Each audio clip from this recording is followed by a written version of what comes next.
Greetings and welcome to this sneak peek into ICWA's panel discussion on Latin America in the newly emerging world order.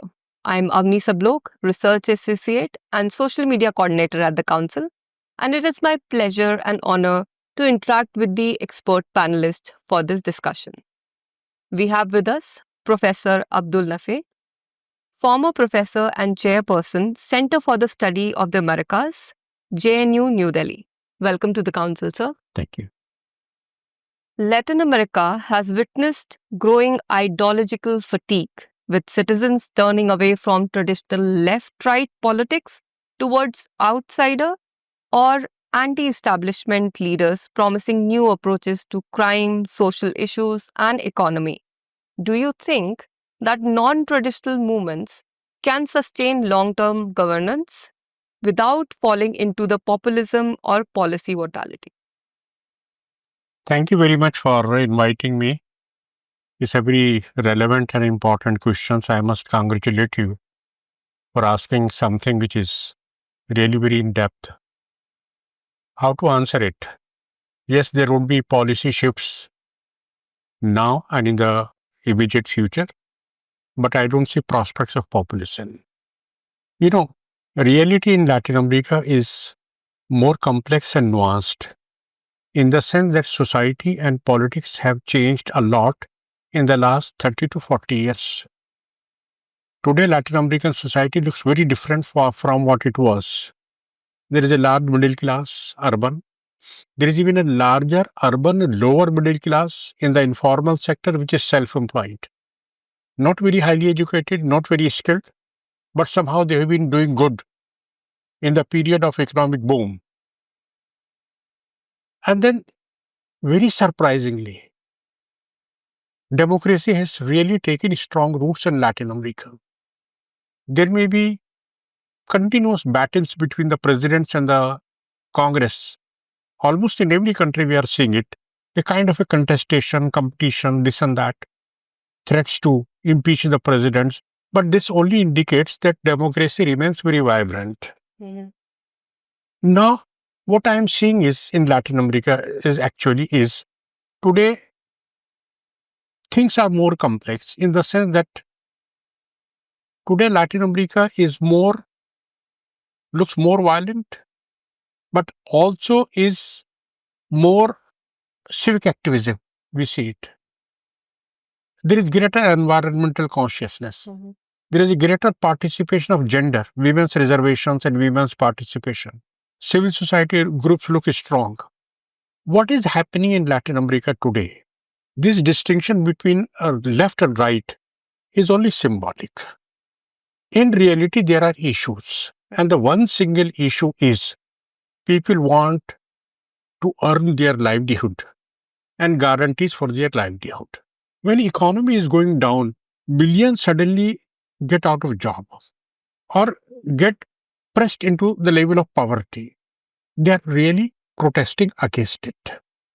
So this left and right is more symbolic. Real issue is when in power, every party, every president, every congressman tends to come towards the center. Because issues are real in terms of livelihood. Poverty has declined. But the moment there is an economic crisis like in Argentina today, poverty tends to increase.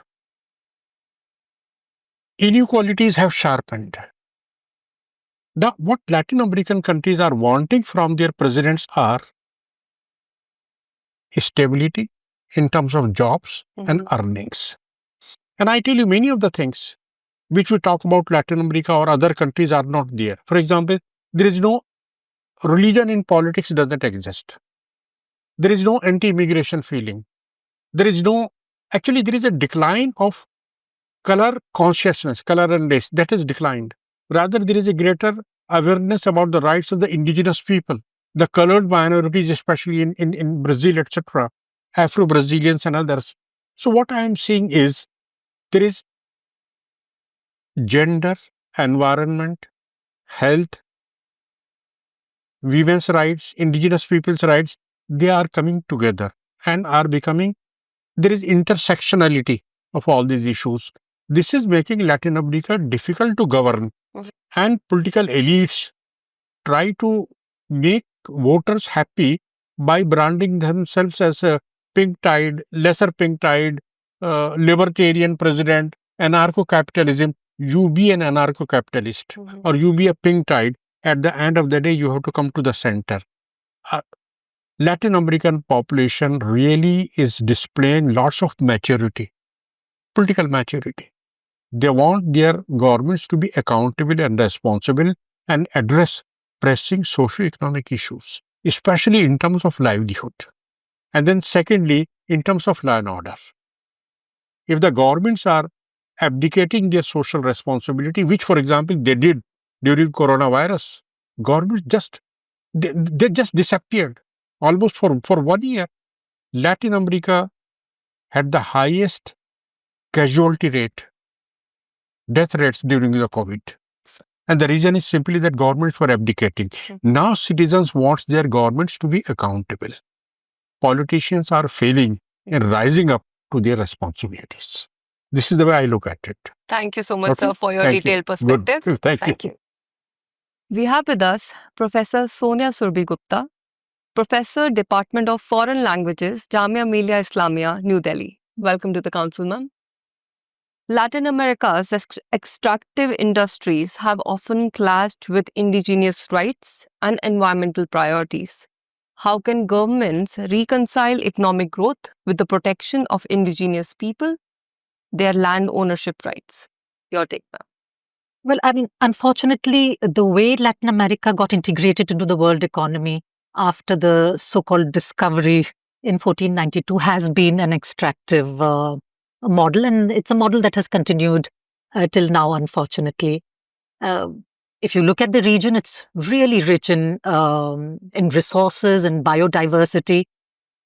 31% of freshwater world reserves are in the Amazon basin, and then you have the lithium triangle, Argentina, Bolivia, and Chile, which have something like more than 60% of the world reserves, and that's what's going to fuel the digital industrial revolution. So the region, unfortunately, continues with this extractivist legacy and is basically a provider of raw materials rather than, and it imports technology. So even in this entire chain, if they are able to industrialize just a part of it, any model, they would be able to turn from basically exporters of raw materials to actually technology providers. Right. But this requires a shared vision, a shared continental vision. It's a challenge. It requires also investment in science, technology, and research. But Latin America needs to have its own voice, and that is the only way that the indigenous people's worldview, which is to be in harmony with Mother Earth, to respect Earth beings, other than human beings. This can only be respected by any government, be it of a neoliberal color or a progressive government, if this change happens in Latin America. Thank you for your detailed perspective, ma'am. Thank you. We have with us Dr. Aprajita Kashyap, Associate Professor, Center for the Studies of the Americas, JNU, New Delhi. Welcome to the council, ma'am. Ma'am, do you think that the political and ideological streams of thought within Latin America are so diverse so as to be a challenge to the region?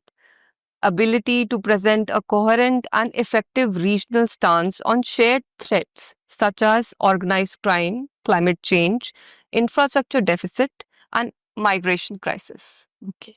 So let me just begin by saying that I do not think Latin America's political and ideological diversity necessarily, prevent the region from having a coherent stance. Now, but one thing is that there are differences. I will not say there are no differences, because in terms of countering organized crime, some of the countries like Colombia prescribe very harsh stances, like Mexico, very harsh stance, whereas other countries, they prescribe sympathetic stance or the human rights angle. So this is one. Then on other issues like climate change, the entire region has a coherent stand. So then depends from perspective to perspective. So on migration, they have different perspectives. On organized crime, again, they are quite divided. On issues like sustainability, human rights, indigenous rights, they are quite connected and they are quite unanimous. On even on the conflicts that we have, the current Ukraine crisis or the Israel-Palestine war, they have had different, stances. So there are ways in which we can say that they have a consensus, whereas they are divided in certain stances. So what I can actually say that since they have a shared historical experience and normative consensus, it's a case of pluralism. This is what they experiment in. And some of the things, it's very easy to take stands on some things. Some issues are very nuanced. Even in terms of, say, regional groupings, some regional groupings look more coherent and they have come out to be more effective. Other regional groupings portray ideological divide, and there is an ideological divide also in Latin America. Having said that, I will just conclude by saying that there are differences, but the consensus and the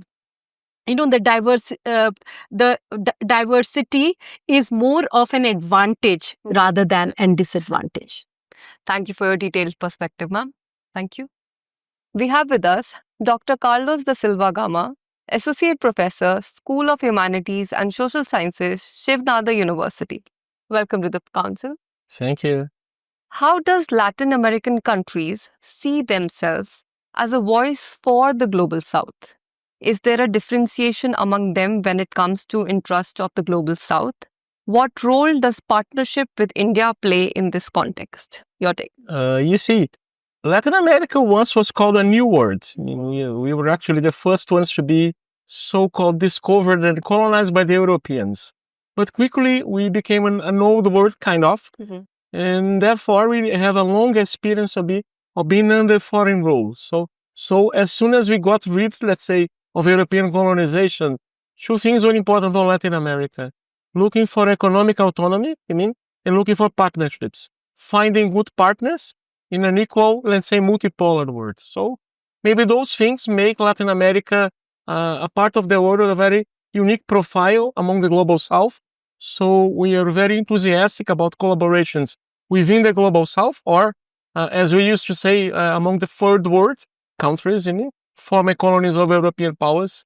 So this said, let's say Latin America now has more options than used to be the case. Of course, everybody knows we're very, let's say, geographically close to the United States. Right. So as soon as the United States became a superpower, we got into a dilemma, okay, how should we deal with this superpower? We could be good friends, or they could look at us something like a backyard. So as we speak, we are trying to avoid the second option. We are trying to be friends, but maybe this government in the US is not really friendly to Latin America, at least not to all of us. So, and we have choices right now. We are actually, as we speak, in a multipolar world, so we have other options, especially in the Global South. So I will highlight that since the beginning of this century, China occupied a larger part of the role that the US used to occupy. Nowadays, China is the biggest trade partner and investor in Latin America. But we got this feeling that the relation with China is becoming similar to what used to be with the US. It's becoming some kind of dependency. So that's why India, as a rising power, in a number of ways, it is very welcome as a possible partner for Latin America, especially as India becomes the third largest economy in the globe. So we have had a lot of direct contacts between Latin American governments in India across 2025, especially Brazil this month. The Vice President of Brazil was in here, let's say, negotiating a deal that we have signed in January. So especially now, India is very pivotal for Latin America, not only as a good partner, but maybe as an option not to fall again on the trap of dependency, especially because India has also this kind of profile in international relations after independence. Thank you for your detailed perspective. Thank you. Joining us online is Dr. Jacob Silva Parada, Professor, School of Political and Social Sciences, National Autonomous University of Mexico. How do you assess the US China rivalry playing out in Latin America? Do you see emerging strands of assertions of strategic autonomy among the Latin American countries? In my opinion, this rivalry is quite similar to the Soviet Union and USA rivalry during the Cold War. You have two sides and you have sometimes to choose. Of course, you can have relations with the US and you can have relations with the Chinese government, but at the end of the day, you have to choose who is going to be your main partner. In the case of Latin America and the Caribbean, I think the difference is the Chinese economic power. I think the key word is cooperation. The footprint of the Chinese government in Latin America is the most of the time related to cooperation. In the case of the US government, right now, it's a lot of political pressure to push away the Chinese government's money. Second question. Do you see emerging strands of assertion of a strategic autonomy among the Latin American countries? Of course, but it depends on the country. Latin America and the Caribbean Sea is a region with a lot of contrasts and diversities, a range of shades. On the one hand, we have Brazil and Mexico, which are actually increasing this strategic autonomy. Of course, limited by the US government and its pressure. However, in the case of Brazil, the Brazilian government has been able to diversify its relations through the BRICS and IPSA and other initiatives. In the case of Mexico, it's quite different because Mexico is next to the USA. But we have another, for example, countries like the Central American countries and the Caribbean countries, included Cuba, which don't have enough capacities to increase this strategic autonomy. Even Argentina right now is very, very, very constrained. So even if you can, you have to take into account that the pressure from the US government is going to be a lot. Thank you very much. Joining us online is Dr. Alfonso Digamas Calrot, Professor, Department of Political Science, University of Santiago, Chile. What role do you see for Europe in Latin America's development and its emergence as a pole in a multipolar order, given the traditional ties between the two continents?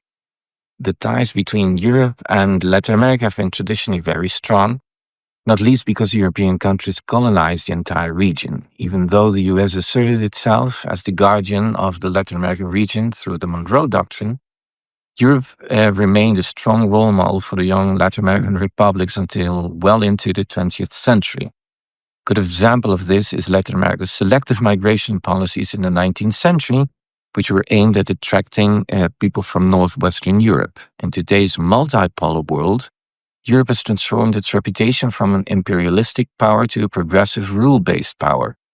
As a second-tier world power, it has presented itself as a development partner to the emerging economies, including Latin America, as is illustrated by its Global Gateway initiative, supporting the energy transition of Latin American countries.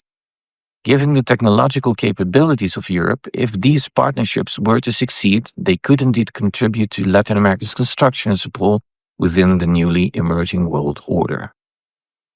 We have with us Dr. Giri Shankar Nair, Research Associate at the Council, His area of focus is USA and Latin America. Dr. Giri, both India and Latin America see themselves as pivotal players within the global south. How are the two actors collaborating for collective actions on global governance, trade, and climate justice?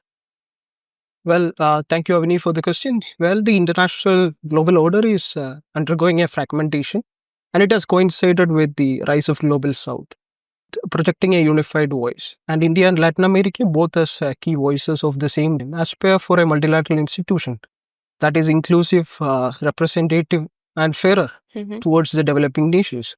And on trade, yes, we do have a similar aspirations. The aim is to lessen the dependency on traditional power centers and strengthen the South-South cooperation. To this regard, I'm very happy to share that the ongoing India-Chile SEPA negotiations and the proposed India-Peru free trade talks and the expansion-related talks on India-Mercosur trade agreements are all positive steps in this regard. Not only that, there is a possibility of sharing low-cost technology, expertise, and capacity building exercise between the two countries. And one of the most pertinent example to this is India's digital infrastructure models like the UPA and Ayushman Bharat have already found a place in Latin American region. Other than that, there is an economic complementarity between the two sides. If you see that Latin America's oil and minerals can complement India's energy security, and reciprocally, India's investments in IT, renewable energy, or even pharmaceuticals is helping Latin American through capacity building and various other trade exercises. Lastly, on the climate, yes, we do both uphold the principle of common but differentiated responsibility. The aim is to acknowledge that every country has a contribution towards environmental goals, but at the same time, do remind that not every country has the same capacity to do so. In this regard, we advocate the developed nations for better climate financing and technological transfer for the developing nations to achieve its renewable energy goals. India, other than this, is also helping the Latin American region through line of credit as well as the technological transfer for achieving their energy goals. Other than this, I am also happy to share that many of the Latin American countries are part of India-led climate forums like the International Solar Alliance, ISA, the Global Biofuel Alliance, GBA, and the Coalition for Disaster Resilience Infrastructure, CDRA. There is immense potential between cooperation between the two countries in achieving a stronger South-South cooperation rooted in solidarity, mutual respect, and shared prosperity. Indeed, we are witnessing a renewed engagement between India and Latin America under the current government, as witnessed by Honorable Prime Minister Sri Narendra Modi's visit to the region, followed by the high-profile visit back-to-back from the region. Together, we can shape an inclusive, multipolar world. Thank you. Thank you for your perspective. To learn more about the ICWA panel discussion, be sure to visit our YouTube channel. Thank you.